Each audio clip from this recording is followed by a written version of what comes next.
con la tarea.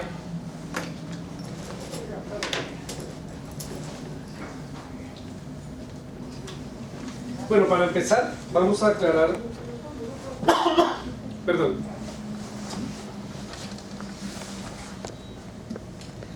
tenemos un par de preguntas que nos hizo Julio II Iñape, y él pregunta: ¿es lo mismo decir proceso de degradación de hidrocarburos en agua salada que en agua dulce?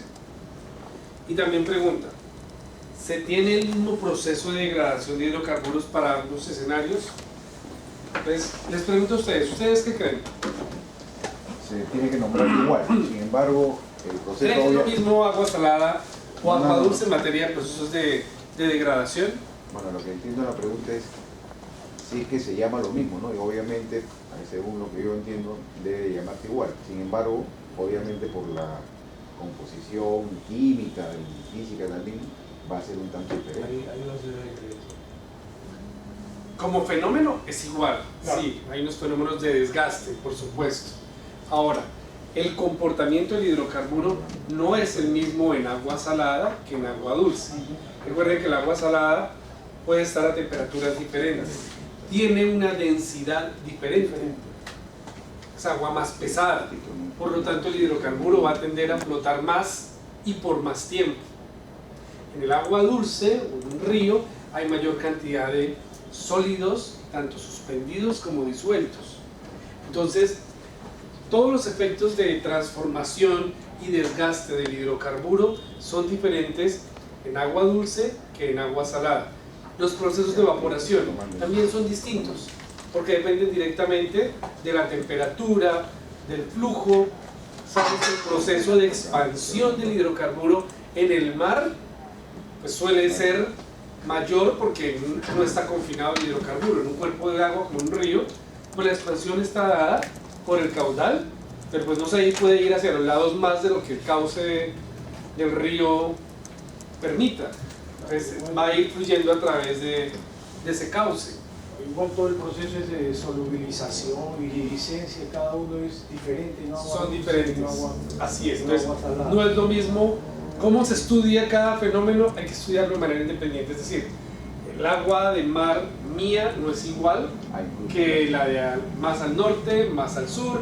La del Caribe no es igual a la del Pacífico, ni es igual a la del mar Báltico. Los niveles de salinidad son diferentes, la temperatura, el oleaje, las corrientes, los vientos, todo es diferente. Eso nos llevó entonces también a la tarea que habíamos dejado para investigar un poco sobre el sail grip.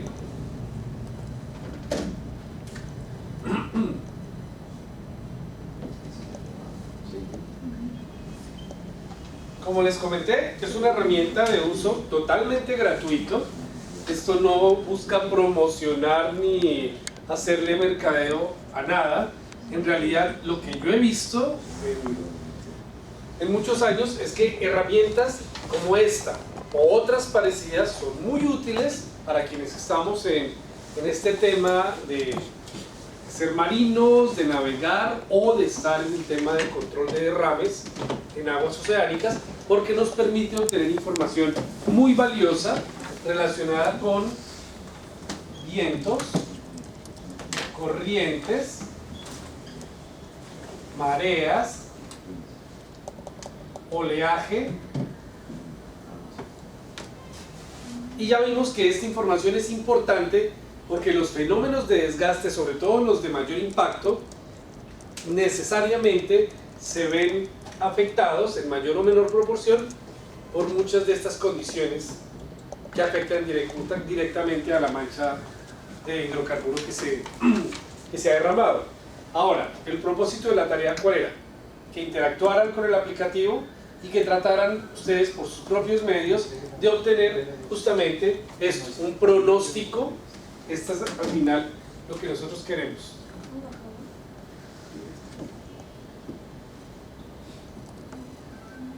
De estas condiciones. El derrame que tengo hoy en este mismo instante no es el derrame ni son las condiciones del derrame para las que yo me preparo para responder. Hoy tengo 10 barriles en el agua. Ok, ¿cuánto me demoro en llegar con mis equipos? 2 horas o 2 días. Ok, ¿cómo será mi derrame en 2 días? ¿Dónde está? ¿Qué tan grande es? ¿Cómo ha cambiado el hidrocarburo? Esto es fundamental para yo poder anticipar esas condiciones y predecirlas y definir la estrategia de respuesta. Entonces,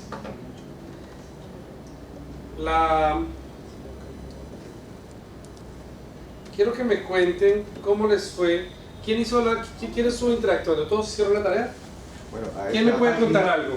A esa página no exactamente porque mi teléfono tiene poca capacidad, pero sí a las disponibles acá a nivel nacional, Sí. de la Dirección de Hidrografía y Navegación. ¿Y cómo te fue? Bien, o sea, la información está bien a la mano, y directa, y también general y de manera particular el Callao también está puesto ahí, así que imprimí aquí un gráfico para el día de hoy a las 3 de la tarde, o sea, a esta hora, un pronóstico de olas, por ejemplo, ¿no? Con predominancia sur-oeste para la zona del Callao. Tenemos también lo que es la altura de ola para esta hora. Sí. Y también el orto y el ocaso. Ok. Para quienes trabajaron con esto, yo estuve buscando y tratando de descargar varios archivos. Vamos a hacer rápidamente un resumen de cómo se podría hacer. Cuando uno entra al aplicativo, lo primero que hay que hacer es localizar el puerto o la zona de interés. Entonces yo me ubico en el mapa para decirle, aquí es donde quiero la información. Lo segundo que hay que hacer es hacer clic en el más. ¿Para qué? Para decirle que queremos solicitar un grid, es decir, un paquete de datos que contenga la información.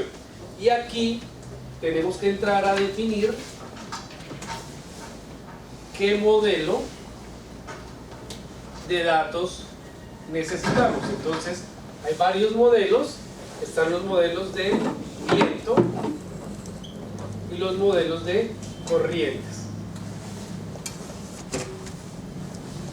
Si se dieron cuenta, para viento hay bastantes datos, bastantes modelos. Es fácil encontrar datos de viento. Cuando uno solicita el grid y le dice descargar, entonces sobre esta zona nos van a comenzar a aparecer las barbas de viento, y si nos ubicamos sobre ellas nos va a aparecer un recuadro donde nos indica las coordenadas y los datos para el viento. Para poder obtener datos de corrientes era más difícil, casi no hay información para esta zona. Entonces yo logré encontrar que para corrientes, si buscan como fuente la GMN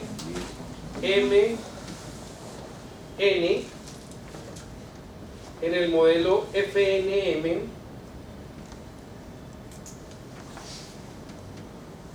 OC, rayar piso glow, esto les va a permitir, y luego le dicen solicitar, aquí aparece como launch request. Entonces cuando solicitan ese paquete de datos, lo que hace es que les voy a mostrar. Si quieren, acérquense en un momento acá, a los que quieran ver. Hace uno, o a ver si alcanzan a ver desde acá.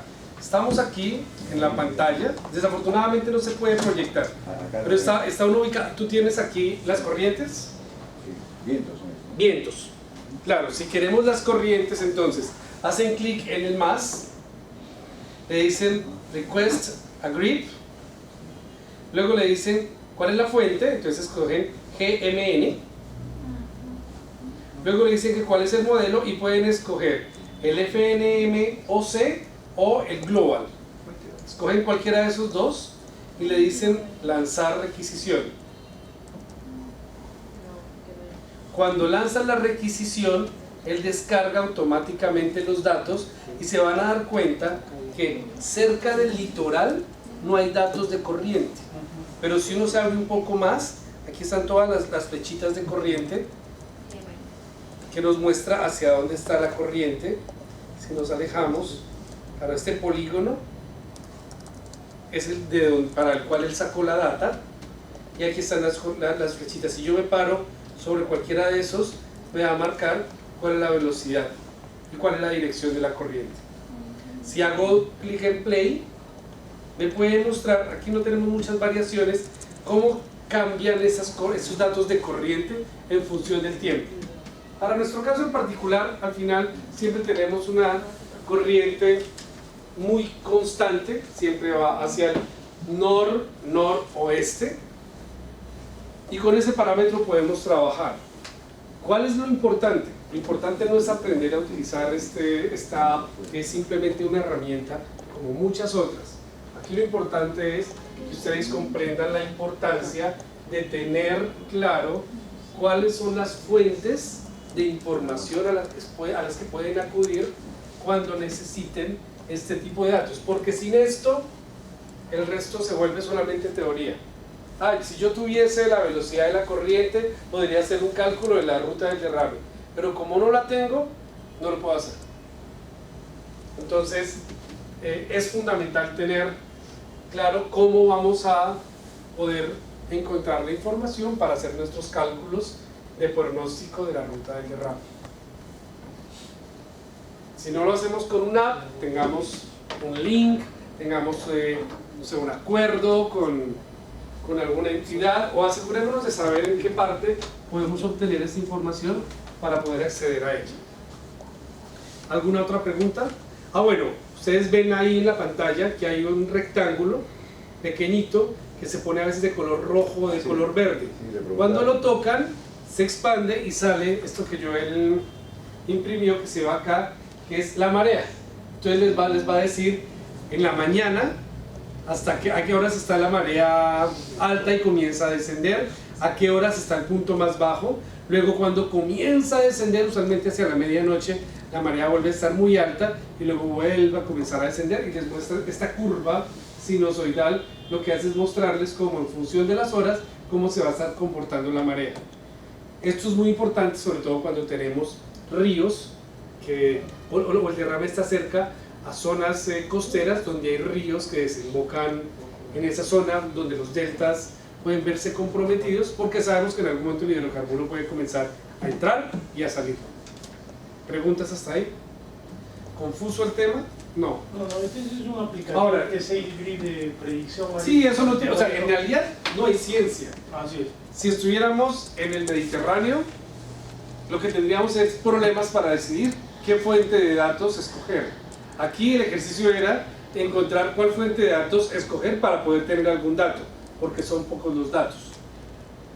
Y hay que aprender a buscar los datos, eso es lo más importante. ¿Alguna pregunta? ¿Avanzamos? Sí, listo.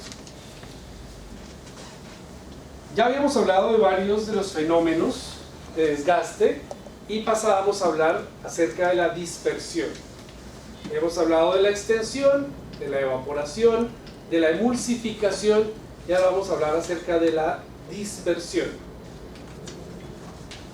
Existe el fenómeno de dispersión natural que se presenta sobre todo en petróleos ligeros, y es en la medida que el hidrocarburo se va moviendo y es expuesto a las condiciones del entorno, dependiendo del nivel de energía del sistema, este se va dispersando de manera natural y espontánea. Ahora, hay muchos derrames que han ocurrido en el mundo donde buena parte de ellos han terminado dispersándose de manera natural.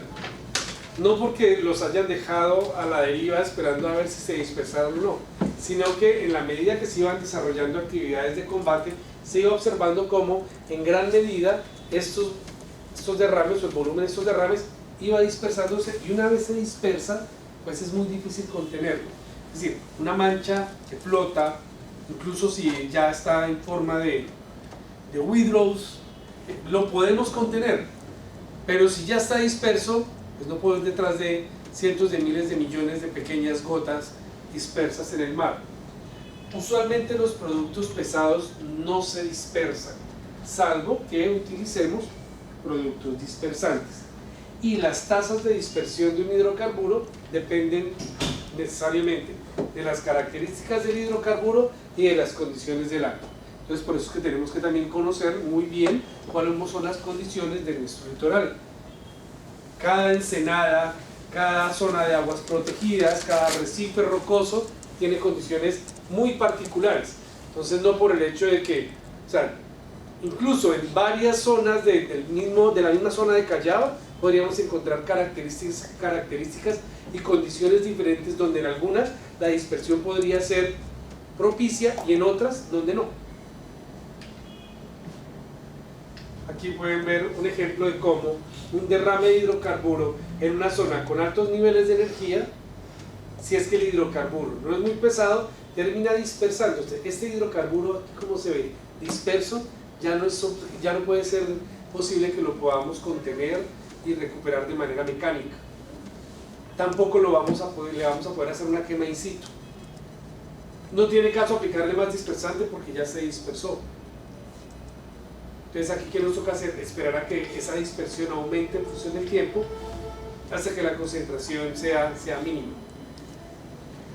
O sea, en este caso la dispersión, cuando ya ocurre la dispersión, ya el hidrocarburo ya no está a flor de agua. No. No, por eso que es... Se puede ver una sombra, pero son cientos de millones de muy pequeñas gotas. El producto sigue siendo el mismo, no se ha transformado, sus propiedades físico-químicas son iguales, pero antes era una masa completa. Ahora esa masa se ha fraccionado en cientos de miles de microgotas. Si las gotas fueran no tan pequeñas, cabría la posibilidad de que se pudiesen volver a aglomerar. Pero cuando la dispersión es estable y es una dispersión real, ya no se van a aglomerar, sino que van a comenzar a diseminarse, a terminar de dispersarse, y por eso es que ya no lo podemos contener ni mucho menos recuperar de forma mecánica. Una consulta. Ahí es cuando está el derrame y, como explicaste en la clase anterior, se queda pues en un punto centrado lo que es la mayor cantidad, Sí. ¿no? Cuando empieza, y después lo demás se comienza a dispersar, ¿no? Que es un porcentaje. A extender. A extender, disculpa, a extender. Entonces, a la hora que ese producto se está extendiendo, ¿no?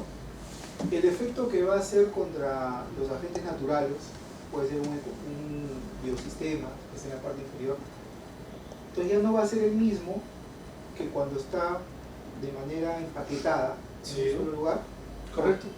Y es diferente, entonces el Correcto. efecto que va Justamente todo esto que estamos estudiando busca eso, porque así como tú lo planteas, suena como, bueno, entonces toda esta zona, ese 90%, donde solamente está el 10% de hidrocarburo, pues como no hay tanto hidrocarburo, pues no va a hacer tanto daño.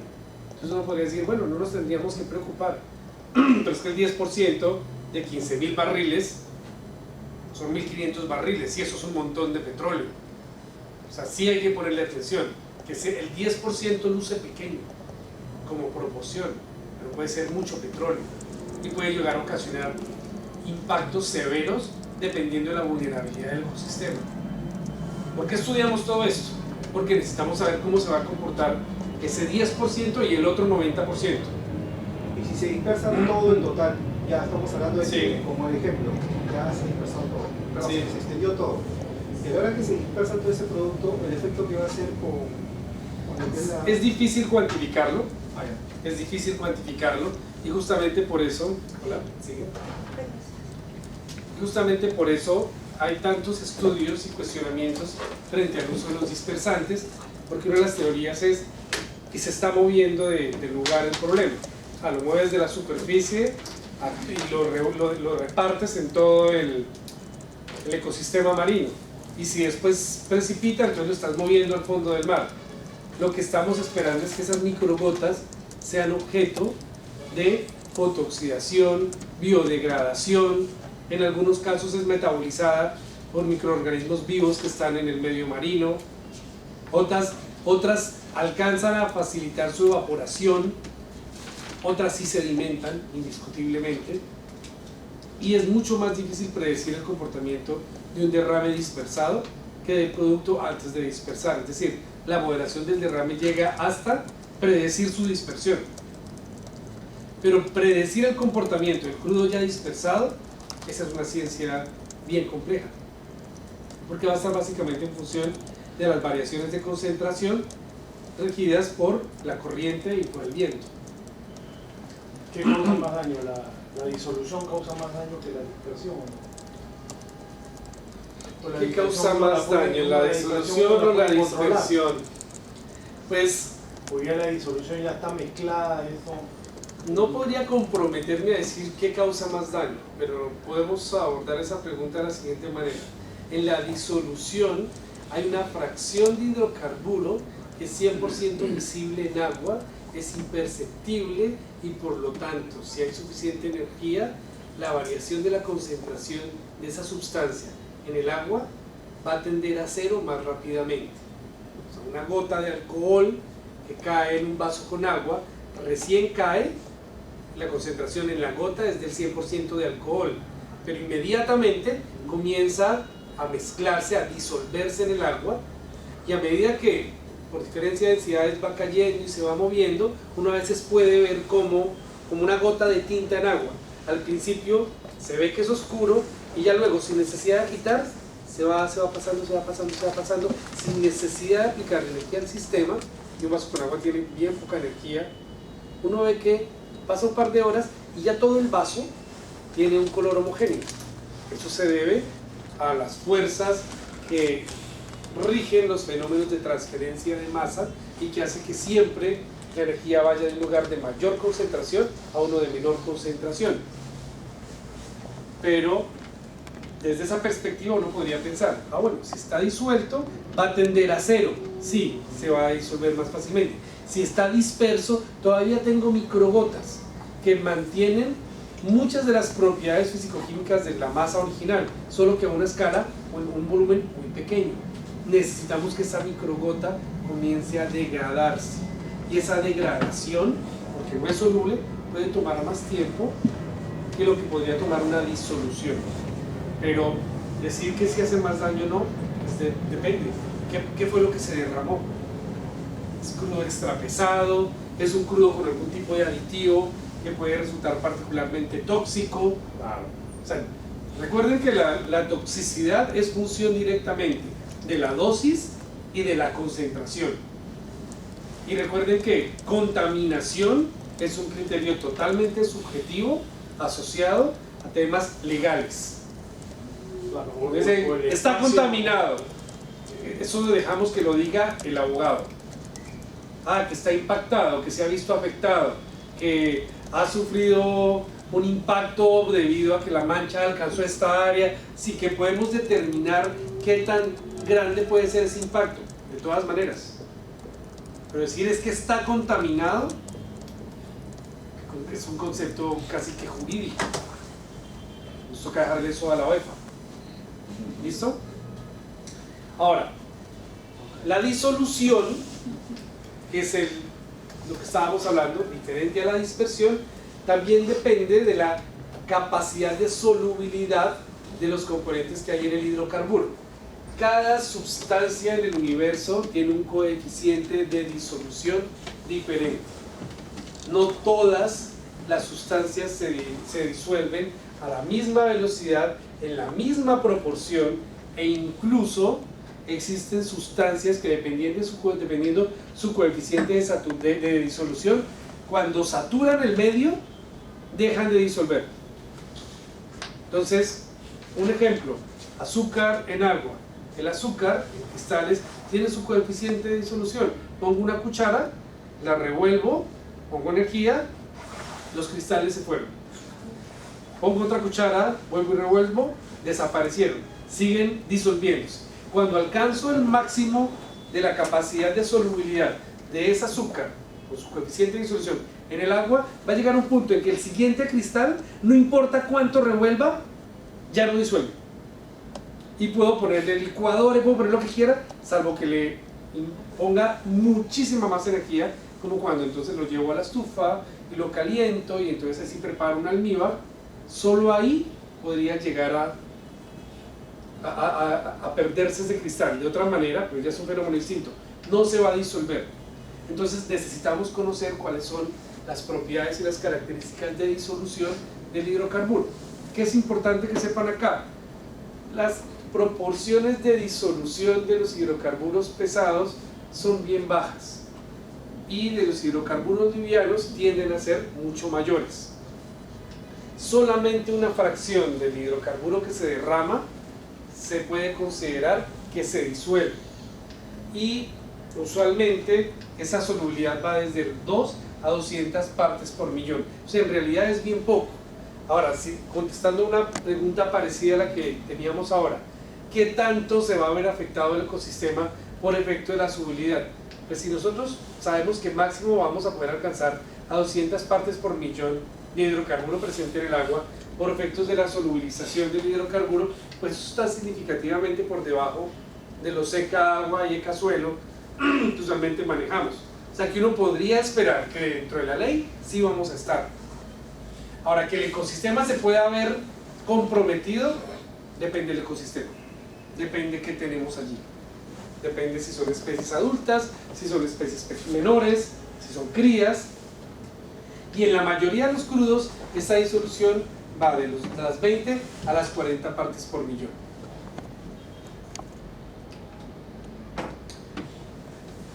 Hasta ahí los fenómenos que son significativos y relevantes cuando el hidrocarburo se derrama y este comienza a experimentar desgaste.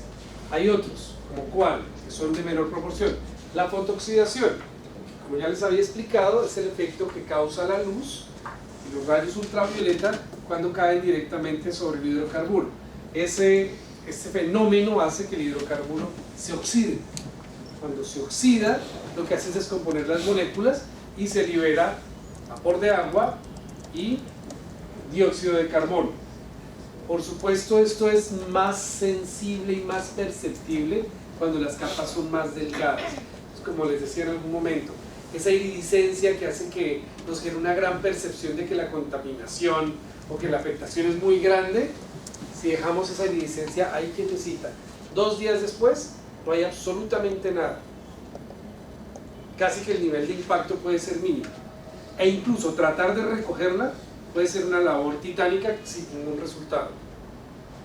¿Por qué? Porque ¿a dónde se va esa iridiscencia? No se disuelve. En la mayoría de los casos se oxida a causa de la luz ultravioleta. Esa luz ultravioleta hace que haya una catálisis del oxígeno, forma compuestos polares y esos compuestos polares o se evaporan o se disuelven. Pero lo que se disuelve ya no es hidrocarburo. Al final, lo que pasa es que no tenemos el producto, ya no está, no lo vamos a recoger, pero la cantidad de producto que se fotooxida es tan pequeña que en realidad en nuestros balances de masa rara vez tenemos en consideración este fenómeno. Está la biodegradación, que es un proceso biológico que transforma el hidrocarburo, como lo vimos la vez pasada. No todas las cadenas de hidrocarburo pueden ser biodegradadas. Hidrocarburos a partir de 40 moléculas de carbono o más en realidad son difíciles de biodegradar.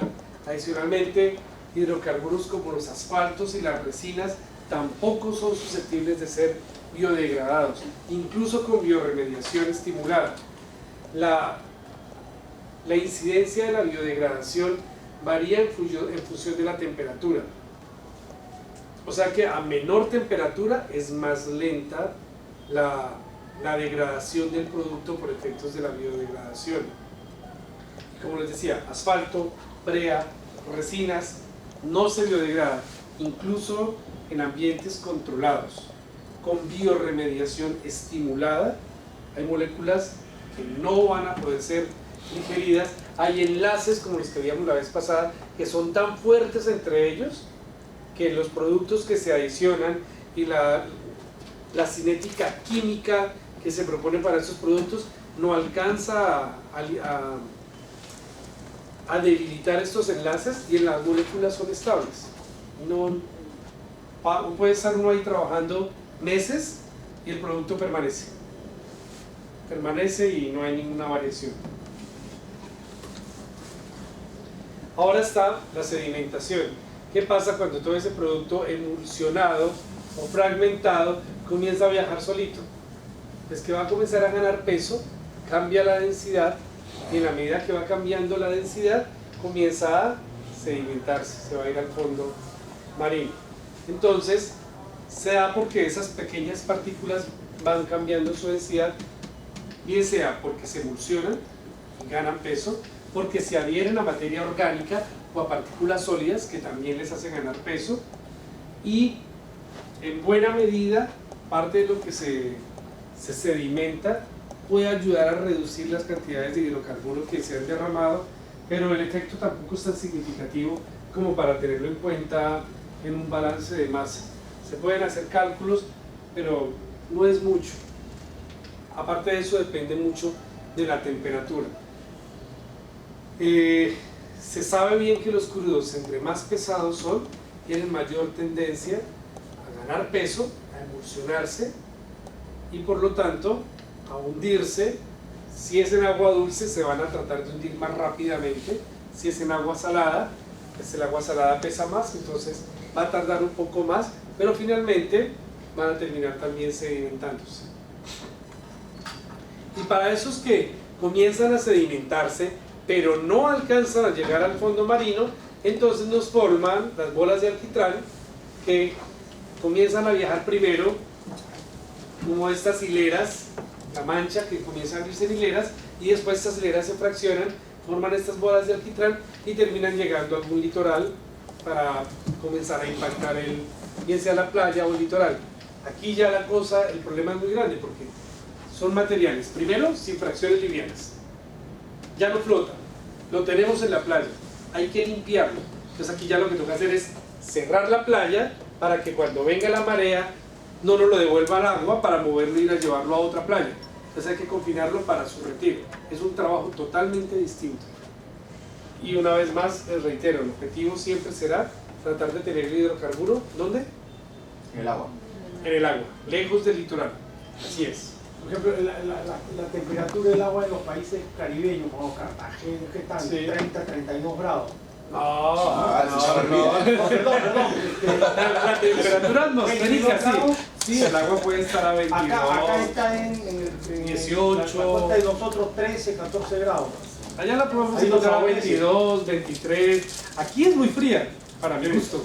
Ahí demasiado. Pero cuando ya me he metido acá y uno va a ese valle en Cartagena o en el Caribe, ya hace calor. Porque es agua tibia. Es agua tibia. O sea, en el Caribe el agua es tibia. 28 grados. No sé si 28, 27 pero grados. 25 grados. Caliente. Se siente agradable. Todo el día. Aquí es muy fría. Pucha, Muy fría. Hasta en verano, ¿ah? Hasta en verano, sí. Acá estamos influenciados por Humboldt. Pues. Así es. Ese es el detalle. No, pero yo entraba acá en Cartagena, la temperatura del agua 31 grados. 31. Acá está. Ahí está. Y acá en la costa de nosotros 13, 14 grados. 13 sí. Ya, Hasta ahí entonces, llega. porque tú dijiste que no, pues entonces tienes que No, pero acá llega hasta tener el- una información hasta referencial. el 16. Entonces, a nosotros nos favorece un control de derrame con esto de... A ver, analicemos. ¿Ustedes creen que les favorece o no les favorece? Analicemos cada uno de los fenómenos de desgaste. Bajo un escenario donde el agua está fría, tenemos baja radiación solar, en esta época estamos en invierno y tenemos un derrame de un hidrocarburo de unos 35 grados API. Entonces pensemos, la dispersión de la mancha, la extensión, ¿cómo se va a dar en esas condiciones que tenemos acá? Ese hidrocarburo. Acá es menor, pues, porque va a haber menor grado de emulsión porque el agua. No, pero todavía no pasemos a la emulsión. Ah, ok. La extensión. Extensión. ¿Creen que se va a extender de manera diferente acá que en Cartagena? ¿O en Canadá?